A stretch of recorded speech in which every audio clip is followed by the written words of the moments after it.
امریکہ، Hindustan, Australia, England, Pakistan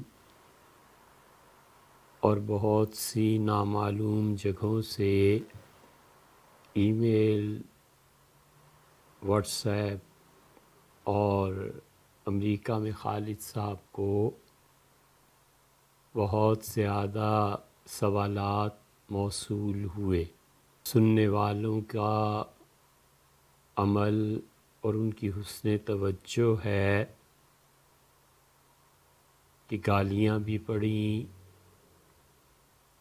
اور یہ الزام بھی کہ جھوٹی احادیث کھڑتے ہیں، اور یہ بھی کہ بے حوالہ باتیں ہیں، الغرض بے ادبی کے دائرے میں رہتے ہوئے ساری کسر پوری ہوئی۔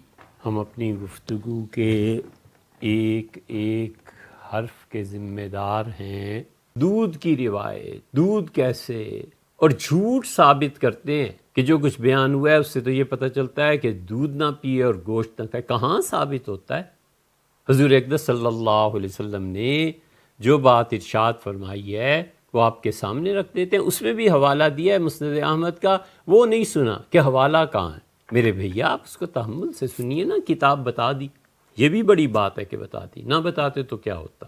اللہ کو جواب دینا ہے کہ آپ کو جواب دینا ہے؟ جو کچھ کہہ دیا تھا اسے خود تحقیق کر لیتے، بس کافی ہے۔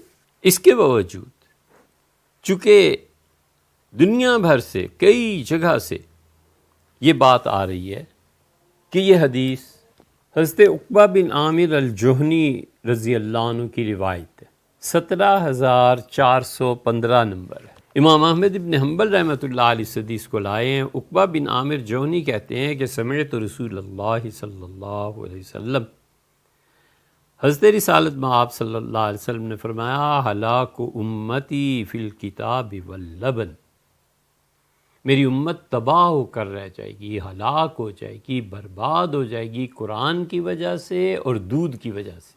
اب جنہیں ہمارے بیان سے یہ نظر آتا ہے نا کہ ہم دودھ کو پینا مکروہ قرار دے رہے ہیں اور اس سے ثابت ہوتا ہے، اب وہ یہ بھی شامل کر لیں کہ ہم قرآن پڑھنے کو بھی مکروہ قرار دے رہے ہیں تاکہ کوئی کسر نہ رہ جائے، گالیاں دینا آسان ہو جائے نا۔ فقالوا یا رسول اللہ، لوگوں نے کہا صحابہ رضی اللہ عنہ کہ اللہ کے رسول، مل کتاب واللبن، یہ دودھ کی تباہی کیسے، دودھ کی وجہ سے اور اللہ کی کتاب کی وجہ سے؟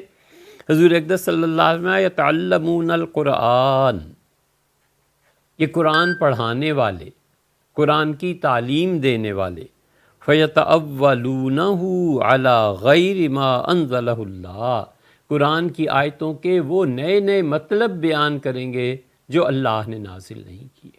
اللہ جن سے خوش اور راضی نہیں ہیں ایسے ایسے مطلب گھڑ کے اپنے پاس سے بیان کریں گے۔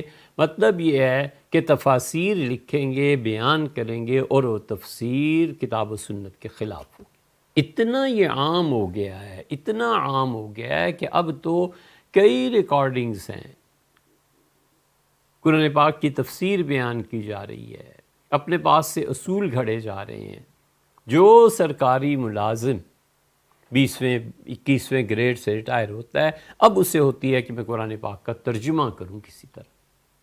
غلام اسحاق خان صاحب ہمارے صدر تھے، وفات ہو گئی قرآن پاک کے ترجمے میں۔ بھلا پوچھو کہ زندگی ساری کہاں گزاری، اب کیا ضرورت ہے قرآن پاک کے ترجمے کی؟ آپ اللہ کا نام لیجئے، عبادت کیجئے، ضرورت کیا ہے امت میں کو اس مصیبت میں ڈال لیں؟ یہ جتنے نئے نئے ترجمے ہو رہے ہیں انہیں ہم پڑھتے ہیں، دیکھتے ہیں اور اللہ کی پناہ مانگتے ہیں کہ اسے عربی 2 سطریں پڑھنی نہیں آتی، اور وہ چلا ہے تنقید کرنے ابن کثیر پہ اور صاحب روح المعانی رحمہ اللہ پہ، جنہوں نے اپنی زندگیاں غرق کر دی قرآن کریم میں، کھپا دیں، لگا دی۔ یہ حضور اقدس صلی اللہ علیہ وسلم نے فرمایا کہ قرآن پاک کی غلط تفسیر کی وجہ سے خدا کا عذاب آئے گا ان پہ۔ وَيُحِبُّونَ اللَّبَنَ، اور یہ کیا ہوگا؟ انہیں محبت ستائے گی، تنگ کرے گی دودھ کی، کہ کہیں سے خالص دودھ ملنا چاہیے، اس سے مستی پیدا ہوگی نا، اس سے جنسی قوت میں اضافہ ہوگا نا، یہی ہم نے کہا ہے نا۔ فَيَدْعُونَ الْجَمَاعَاتِ، جماعت سے نماز پڑھنا چھوڑ دیں گے۔ یہ جتنے باڈی بلڈرز ہیں، یہ جتنے بچے جم میں جاتے ہیں عمومی طور پہ اور بہت اچھی خوراک کھاتے ہیں، اللہ تعالیٰ انہیں برکتوں سے نوازے، یہ جو طاقت اس سے بنتی ہے نا، پھر اس کے بعد وہ جماعت سے نماز پڑھتے ہیں، اپنے نفس پہ اتنا قابو رکھتے ہیں، والجمعہ، اور جمعے بھی نہیں پڑھیں گے، وَيَبْدُونَ، اور دیہات میں جا کر بسیں گے، گاؤں میں بسیں گے، تاکہ کھانے پینے کا جو خالص وہاں پر ہے، جو خالص چیزیں ملتی ہیں ان کو کھائیں اور اپنی قوتوں میں اضافہ کریں۔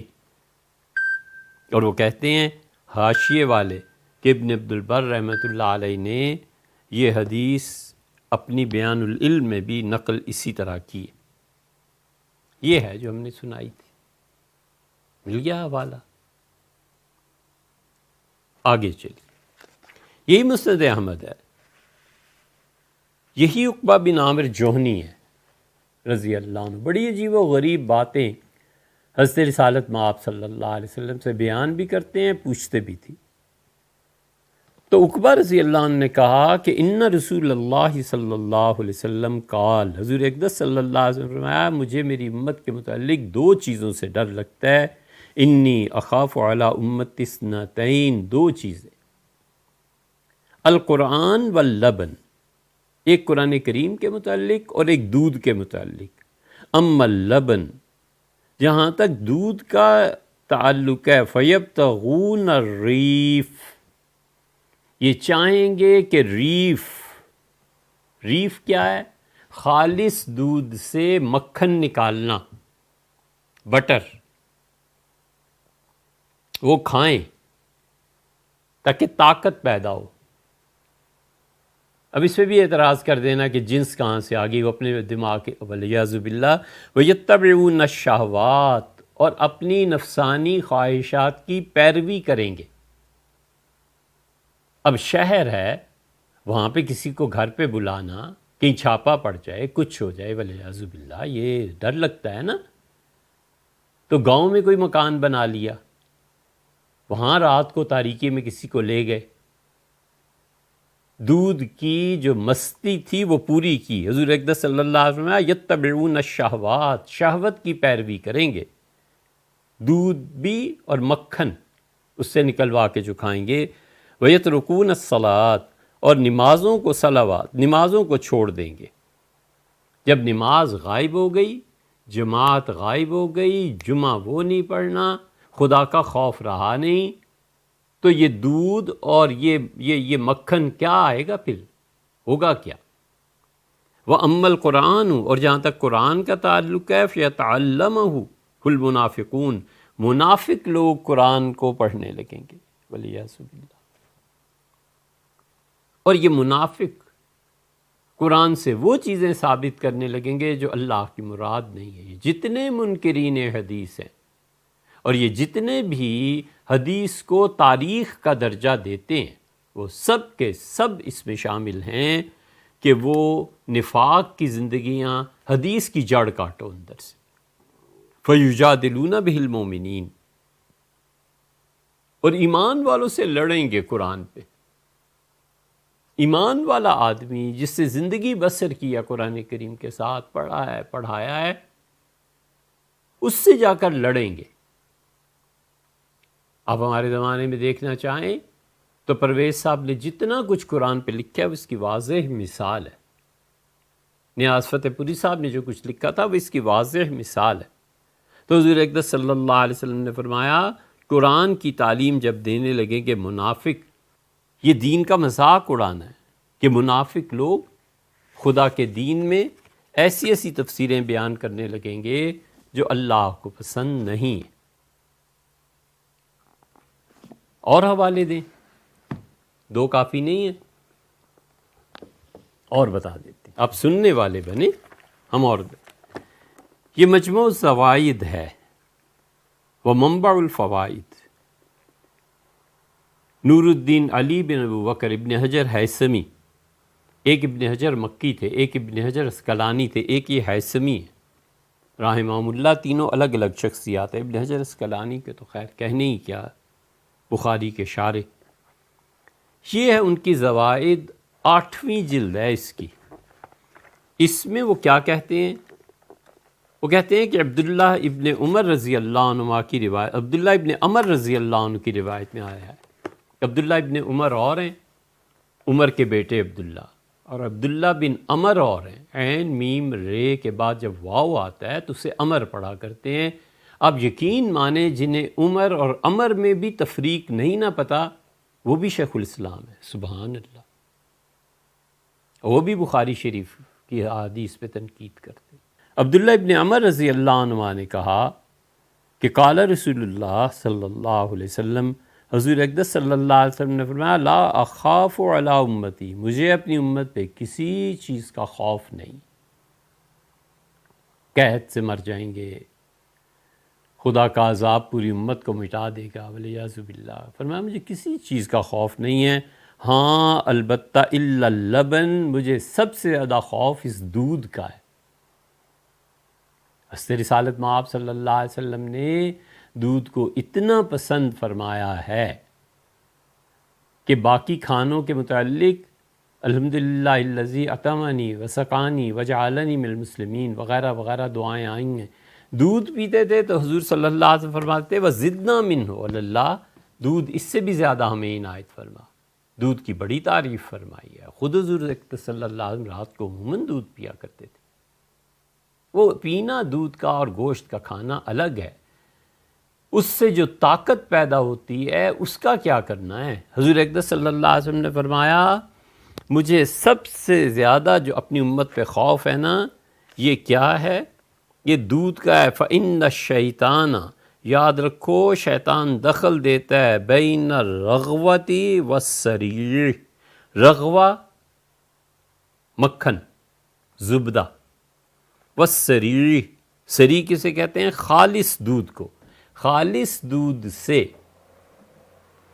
جو مکھن بنانا ہے، یہ جو وقفہ ہے نا درمیان کا، یہ جو عمل ہے نا، حضور اقدس صلی اللہ علیہ وسلم فرمایا مجھے سب سے زیادہ دودھ سے یہ خوف لگتا ہے کہ وہ خالص دودھ ہے نا، پھر وہ دہی جمائے گا، پھر اس سے مکھن نکالے گا. اس دوران وہ جو نیتیں ہیں نا اس کی 10 بار بدلیں گی، اور سوچے گا، وہ جو بھی سوچے گا سب جانتے ہیں.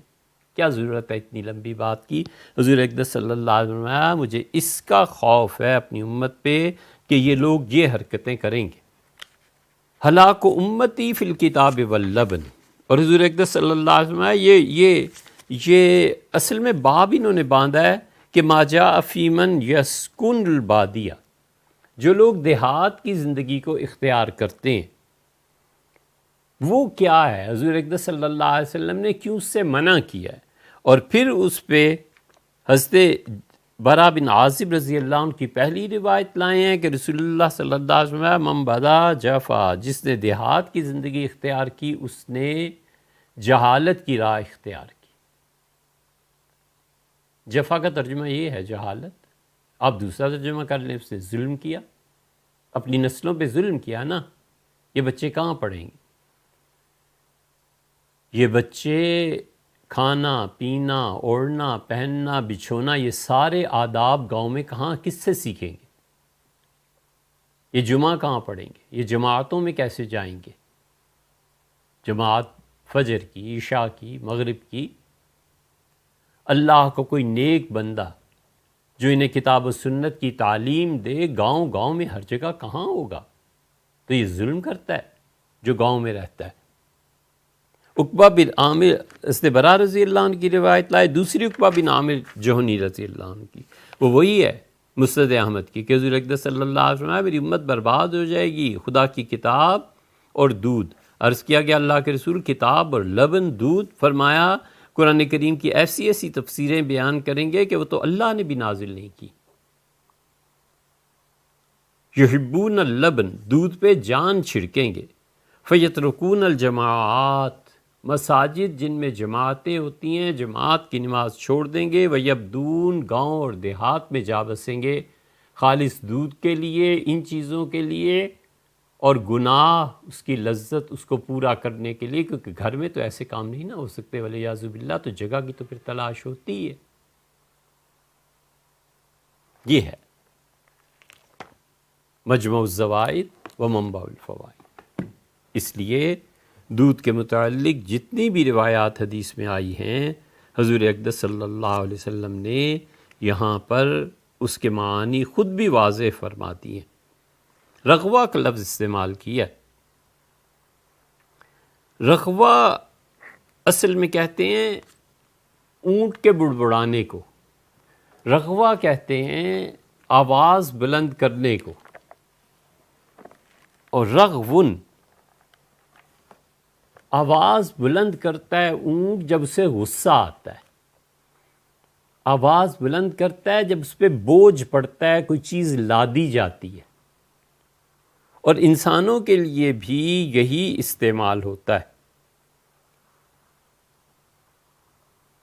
اور وہ ہے دودھ میں جوش کا آنا، دودھ کا پہلا ابال، دودھ کا پھر دوسرا ابال، دودھ کا مسلسل کڑھنا، اسے کہتے ہیں رغون۔ تو اونٹ بوجھ پڑتا ہے تو بولتا ہے، آواز نکالتا ہے۔ آدمی دودھ پیتا ہے خالص اور مکھن کھاتا ہے، پھر جوانی اپنا رنگ دکھاتی ہے اور کنٹرول اپنے آپ کو کر نہیں سکتا، تو پھر وہ بولتا ہے، پھر وہ ادب احترام کو چھوڑ کے کسی اور چیز کی تمنا کرتا ہے۔ پرانے بزرگ جو تھے وہ جب لڑکیاں آگے سے جواب دینے لگتی تھی نا، تو ہم نے بہت محاورے سنے۔ اس وقت بڑی خواتین، نانی دادی کہتی تھی اسے اب شوہر کی ضرورت ہے، یہ ہوتا تھا۔